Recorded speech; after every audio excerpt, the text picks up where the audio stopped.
I know it's very frustrating for people who feel that they're in an area where, a high tier area, when there's very little incidence in their village or their area. I totally understand why people feel so frustrated. But the difficulty is that if you did it any other way, first of all, you'd divide the country up into loads and loads of very complicated subdivisions. There's got to be some simplicity and some clarity in the way that we do this. The second problem is that, alas, our experience is that when a high incidence area is quite close to a low incidence area, unless you beat the problem in the high incidence area, the low incidence area, I'm afraid, starts to catch up.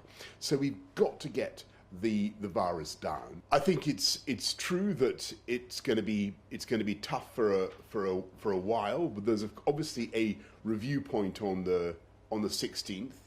But there really is the prospect of areas being able, as Chris Whitty and Patrick Vallance were saying last night, to move down the tiering scale. And just the most obvious example again is Liverpool, where you saw an area that particularly Liverpool City region had very high incidence of these, really very high. They worked together. They followed the guidance. Plus they did community testing. And you can see actually in the area where they did the community testing, there was the biggest drop of all in the incidence. So I really am optimistic that over the medium term, with these tools, a vaccine plus mass community testing, we have the ability to not just to keep this thing under control, but to help areas to come down the tiers and to open it up. Well, actually, we've got tens, perhaps hundreds of millions of lateral flow tests coming into this country. We already have a huge stockpile.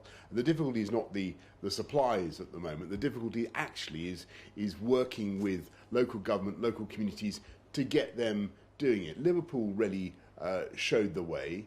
We're now looking at Barnsley, Doncaster, other places around the country where they want to pull together and do it. And actually, just now in this lab here at PHE in Porton Down, I've been talking to some scientists who've seeing real progress on a UK made lateral flow test, and that we're not quite there yet, but in the months ahead we'll be making them in this country as well.